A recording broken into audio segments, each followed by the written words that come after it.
Ok, a continuación seguimos con Edward Larrañaga, que les va a hablar de agujeros negros y teorías gravitacionales más allá de la relatividad general usando Python. Que démosle un gran aplauso a Edward. Bien, buenas tardes. Sí, mi nombre es Eduardo Alexis Larrañaga, yo soy profesor del Observatorio Astronómico Nacional de la Universidad Nacional de Colombia y pues mi tema de trabajo de investigación ha sido siempre el tema de la relatividad general y los agujeros negros. Hoy les voy a contar un poquitico acerca de cómo hemos incorporado Python precisamente en el estudio de estos objetos astrofísicos y en el estudio pues de la relatividad general y también de teorías alternativas. Les voy a contar pues rápidamente dos cositas rápidas que hemos hecho con estudiantes de pregrado y también de posgrado. Bien, como les digo, yo ya llevo 10 años dictando materias allí como relatividad general y agujeros negros y pues a lo largo de estos 10 años me he dado cuenta que una característica interesante de los estudiantes que llegan a estudiar esos temas en el observatorio astronómico es que pues el tema específico requiere un gran conocimiento de teoría y necesita hacer una gran cantidad de cálculos analíticos que son usualmente largos y tediosos.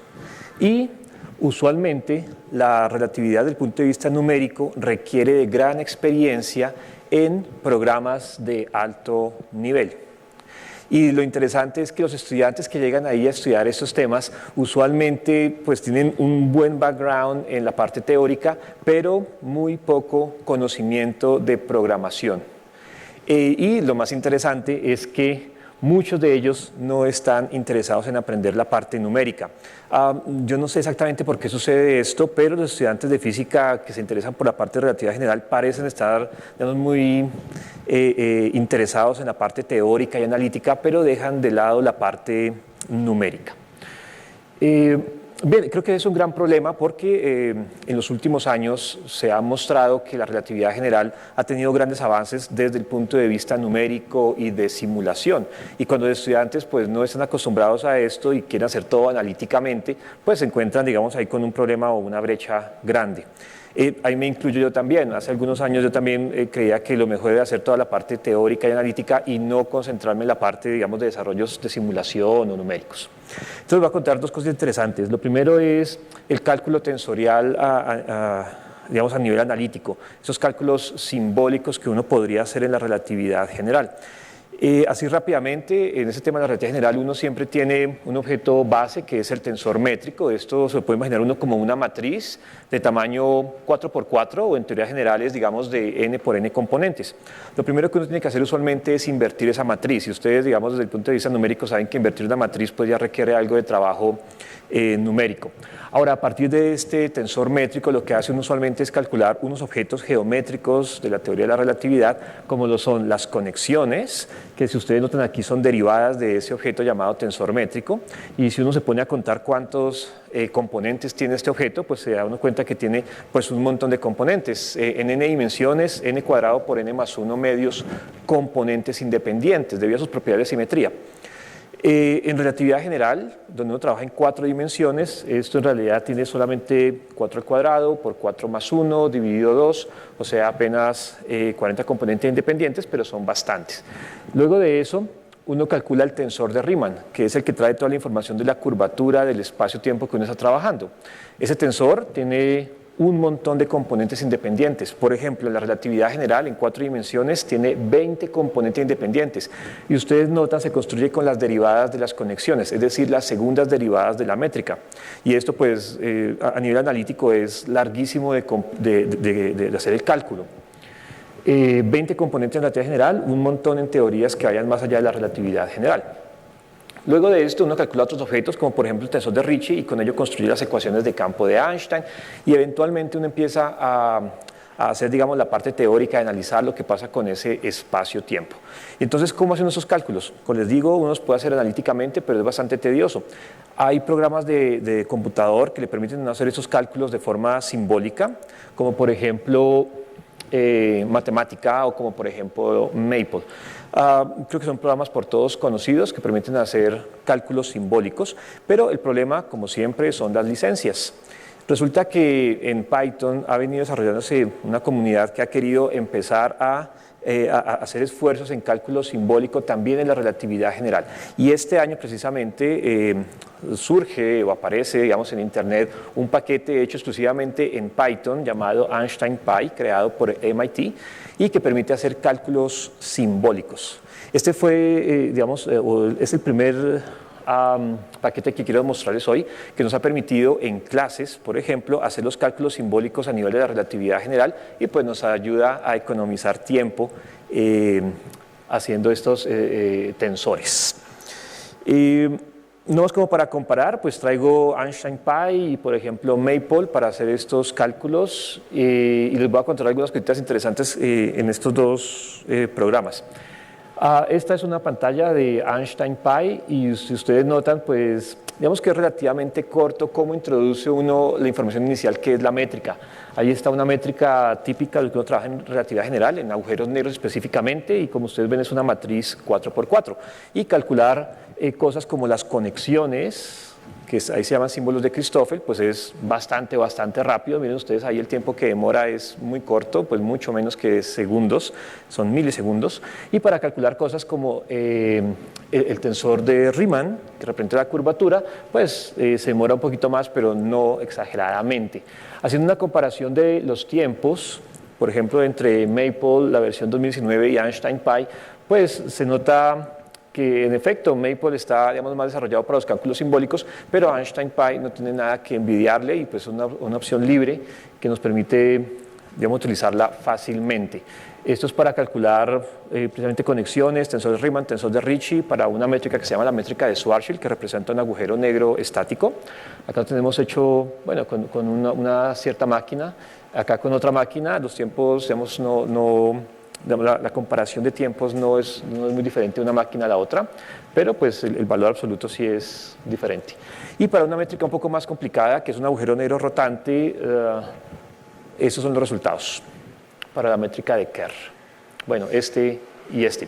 Y vemos que de nuevo Einstein Pi y Maple no se diferencian mucho y creo que ahí cabe resaltar que Einstein Pi lleva apenas 6 meses de haber salido, digamos, al aire, mientras que Maple lleva bastantes años. Bien. Segunda cosa, movimiento de partículas. Eso es otro de los temas importantes a nivel de la relatividad general y de los agujeros negros. Cuando yo quiero ver qué sucede con un agujero negro y cómo las partículas se mueven alrededor de este agujero negro, uno dice allá en relatividad general que va a calcular las geodésicas o las trayectorias de esas partículas y se hace con base en esa ecuación diferencial que está ahí. Metida ahí, si ustedes notan, están las conexiones, o sea que ahí están derivadas de la métrica, del tensor métrico, pero esto en realidad es una ecuación diferencial de segundo orden para encontrar la trayectoria de la partícula en ese espacio-tiempo. En realidad lo que está ahí no es una sola ecuación, sino que son 4 ecuaciones diferenciales acopladas. Y son ecuaciones diferenciales de segundo orden. Esto hace que el problema matemático sea, digamos, de considerable magnitud, eventualmente dependiendo de la métrica o el espacio-tiempo que estemos trabajando. Entonces, ¿cómo soluciona uno esto? De nuevo, hay forma de solucionarlo analíticamente, pero la mejor opción, usualmente, es hacerlo de forma numérica, sobre todo en métricas complicadas como la métrica del agujero negro rotante. Y en este caso uno puede dividir el tema en 2 clases, el movimiento de partículas con masa y partículas sin masa. Esto es, por ejemplo, ver cómo se mueve un planeta alrededor del Sol o un agujero negro, o ver cómo la luz se mueve alrededor de ese agujero negro. Entonces, primero miremos las partículas con masa. ¿Qué hacemos ahí? Pues resulta que Einstein Pi nos permite también encontrar de forma numérica las trayectorias de partículas con masa. Es bien interesante porque digamos, con unas pocas líneas de código podemos obtener trayectorias como esta. Esta es una simulación que muestra, o podría mostrar perfectamente el movimiento de un planeta alrededor del Sol, qué sé yo, Mercurio, o por ejemplo una estrella alrededor de un agujero negro. Y claramente se ven los efectos relativistas que uno siempre espera, como el corrimiento del pericentro, esto es que la órbita se va desplazando, y en este caso, si el agujero negro está rotando, además, pues un cambio del plano de la órbita que se debe a esa rotación. Bien, acá tenemos otro ejemplo en el cual se nos va a mostrar ya no en versión tridimensional, sino en versión, digamos, plana, únicamente unos efectos que les digo, y es el corrimiento del pericentro, o digamos, el desplazamiento de la órbita elíptica, digamos, de un planeta como Mercurio alrededor del Sol, o también de una estrella alrededor de un agujero negro.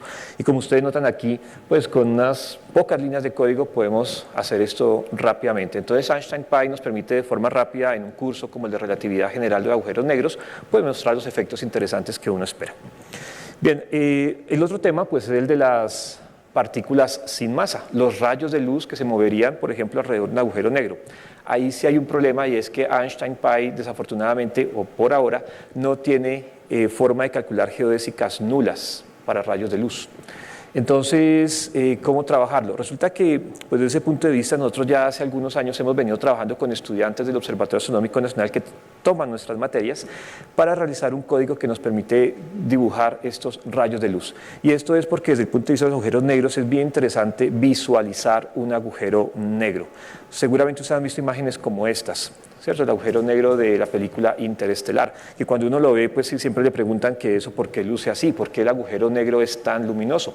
Pues nada, resulta que la idea del agujero negro y cómo se podría observar viene de las estructuras de acreción o material cayendo que se puede encontrar alrededor de ese agujero negro. Acá podemos ver, creo claramente, un disco de acreción, material cayendo que está cayendo hacia ese agujero negro debido a la gravedad que él produce, y entonces cuando ese material cae se calienta emitiendo luz que yo podría ver desde afuera. Entonces no es luz que salga del agujero negro, pero es luz del material que está cayendo hacia el agujero negro. Y entonces cuando uno quiere visualizar esto desde el punto de vista de la relatividad general, uno debería trazar el camino de esos fotones, desde el disco de acreción y hasta el observador. Ese problema en realidad es difícil porque hay que solucionar numéricamente las ecuaciones de la geodésica, en este caso para los rayos de luz, bajo la influencia de esa gravedad del agujero negro. Acá tenemos una visualización básica, muy básica, de un disco de acreción, y entonces la idea es que si yo coloco ahí un agujero negro, pues ese disco debería lucir diferente. Y ese es el trabajo de la parte numérica de cómo hacerlo. Pues la idea entonces es que nosotros hicimos un programa con algunos estudiantes de pregrado, y digamos que yo les insistí en que lo hiciéramos únicamente con Python, porque pues claro, uno puede encontrar algunos programas hechos en otros lenguajes ya desde algún tiempo que calculan esos trazados de rayos, pero pues yo quería que ellos hicieran un programa específico en únicamente Python que trazara los rayos, y creo que salió bastante bonito. La idea es que tenemos pues la estructura de acreción, tenemos un observador que podemos desplazar a diferentes puntos, y entonces trazamos los rayos. Como es costumbre, no trazamos los rayos desde el disco de acreción hacia el observador, sino que más bien lo hacemos al revés para ahorrar tiempo de cómputo. Y entonces, si por ejemplo tuviésemos nomás la estructura de acreción sin agujero negro, el trazado sería súper simple, son rayos de luz, se mueven sobre líneas rectas. Pero cuando colocamos un agujero negro, la gravedad afecta el movimiento de esos rayos de luz. Entonces tenemos caminos como estos, ¿cierto? Un rayo de luz de allá, de la parte de atrás, podría llegar hasta el observador debido al efecto de gravedad. Y si movemos nuestro observador, nuestra cámara en ese dibujo, pues debería afectar también la imagen de ese disco de acreción. Por ejemplo, si colocamos la cámara en este punto, en donde uno esperaría seguramente que los fotones producidos en esta región llegasen, pero los de atrás no, pues resulta que la gravedad puede hacer que pasen cosas extrañas, como por ejemplo que ese rayo de luz llegue bien, pero que un rayo de por allá atrás alcance a llegar por el efecto de una gravedad súper fuerte. E incluso, miren ustedes que con la cámara arriba del disco de acreción, por el efecto de la gravedad del agujero negro, podría suceder que un rayo desde la parte inferior del disco de acreción llegue hasta el observador. Y eso precisamente es lo que hace que un disco de acreción en presencia de un agujero negro sufra deformaciones para obtener imágenes como esta. Si ustedes notan, lo que tenemos ahí es la parte superior del disco de acreción deformada por la gravedad, y la parte de abajo en realidad es la parte inferior del disco de acreción y atrás del agujero negro que por efecto gravitacional llega hasta nosotros. Y es así la imagen que produce precisamente digamos, aquellas ilustraciones bonitas de la película Interestelar. Bien. Y sí, entonces, bueno, acá tenemos otra imagen que nos muestra el mismo efecto. Miren ustedes que aquí está nuestro agujero negro, tenemos por aquí nuestro disco de acreción y cómo la luz llega allá para formar esa imagen. Como les digo, mis estudiantes de pregrado, 2 de ellos hicieron un código pues, completo en Python en donde nos permitimos darle un poco más de generalidad para poder colocar fácilmente métricas diferentes. Tenemos la métrica de Schwarzschild, un agujero negro estático, pero también la métrica de Kerr, un agujero negro rotante. Y es fácil colocar más métricas, simplemente en un módulo especial pues, se coloca la matriz correspondiente y funciona. Y además nos permitimos también poder poner diferentes estructuras de acreción. Acá les he mostrado la más simple, que es un disco plano, ¿cierto?, de material cayendo, pero podríamos tener otras más bonitas como toros de acreción o acreción esférica, bueno, un montón de estructuras diferentes. Está completamente hecho en Python, como les digo, y pues le dieron el nombre de Black Holes Imaging Tool, y la pueden conseguir y pues sería súper chévere que ustedes lo vieran, lo ensayaran, nos enviaran comentarios. Lo pueden conseguir en GitHub. Ahí está. De nuevo está todo hecho en Python. Hay instrucciones para manejarlo, entonces pues sería súper chévere que lo manejasen y nos comentaran cosas acerca de esto. ¿Qué se obtiene con esto? Pues las imágenes del agujero negro. Les voy a mostrar algunas de ellas.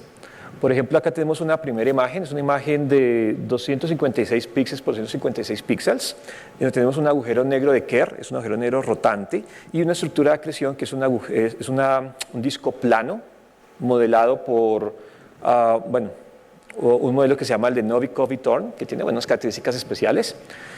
Y si ustedes notan, lo que se ve es precisamente como el disco de acreción pues alrededor se deforma debido a la gravedad del agujero negro. Esta imagen pues es particularmente baja en número de píxeles, nomás 256 por 256, por eso se ve bastante cuadradita, pixelada, pero pues precisamente el programa tiene la facilidad de colocar más o menos píxeles en la cámara. Estamos modelando una cámara CCD que recibe los rayos de luz, y entonces yo puedo colocar el número de píxeles básicamente como se me antoje. Claro, cuanto más píxeles, más se demora el código en funcionar. Pues esta parece pixelada, pero esta, desafortunadamente por las luces no se puede ver mucho, pero esta es de 2500 por 2500 píxeles y el efecto es mucho más bonito.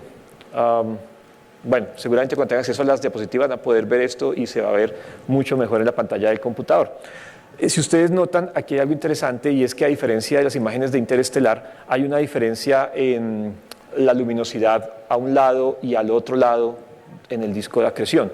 Y esto se debe pues al movimiento y al efecto Doppler, que en la película Interestelar pues no lo tuvieron en cuenta porque querían una imagen bonita, pero nosotros queremos hacer es ciencia y por eso sí está incluido también efecto Doppler y digamos, el efecto del arrastre del sistema inercial debido al agujero negro.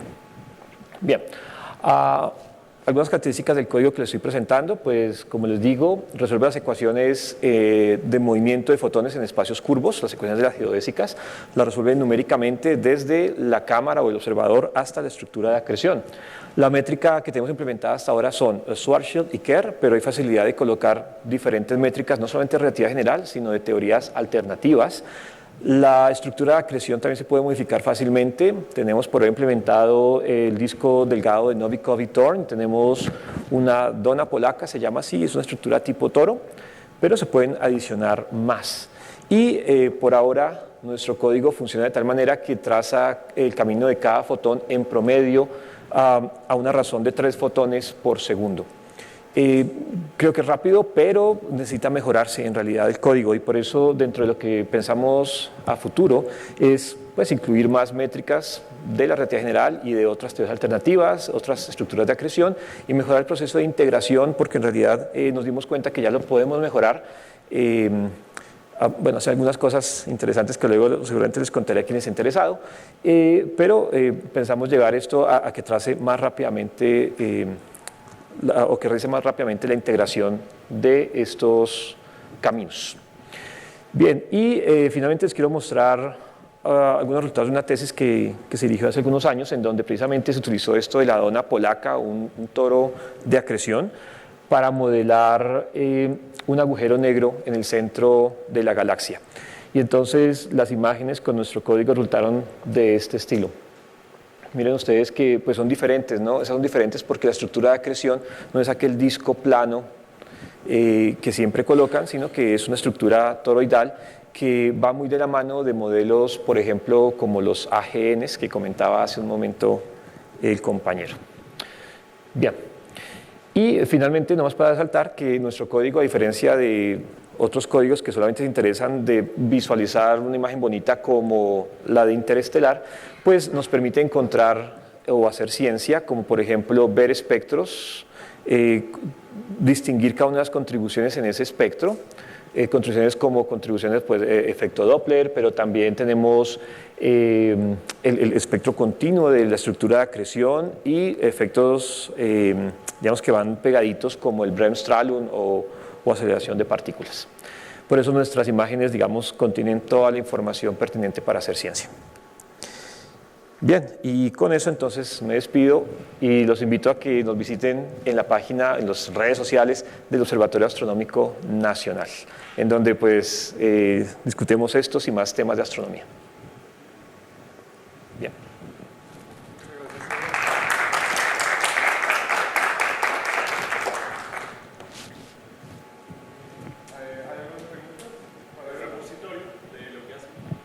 ¿Cómo? El repositorio, lo colocamos Sí, ahí estaba. Sí.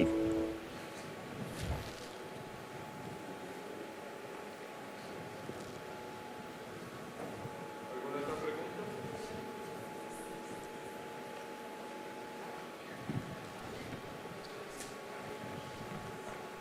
Sí, tengo una pregunta, es ¿por qué no intentaron?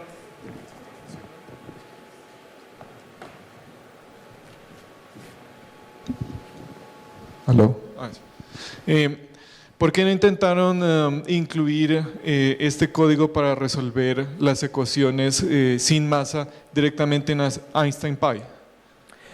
Es que este código lo implementamos ya hace algunos años. Einstein Pi nace en marzo de este año.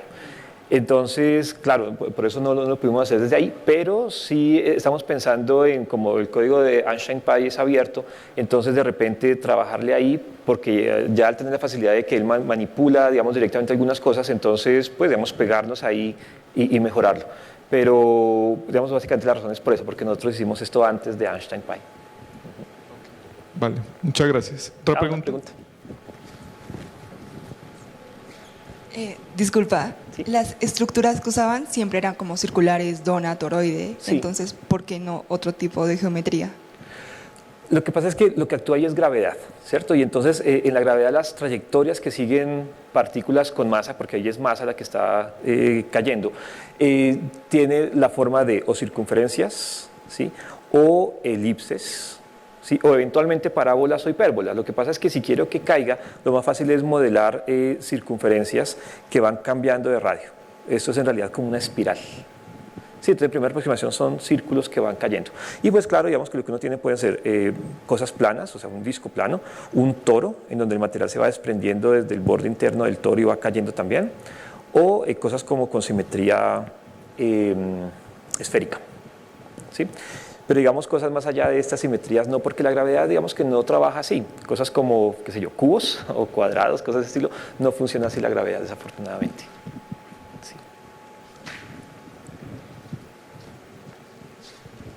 ¿Alguna otra pregunta para Edward? ¿No? Vale. Bien, muchas bueno, gracias, gracias. Edward. Y ahora pasamos al coffee break.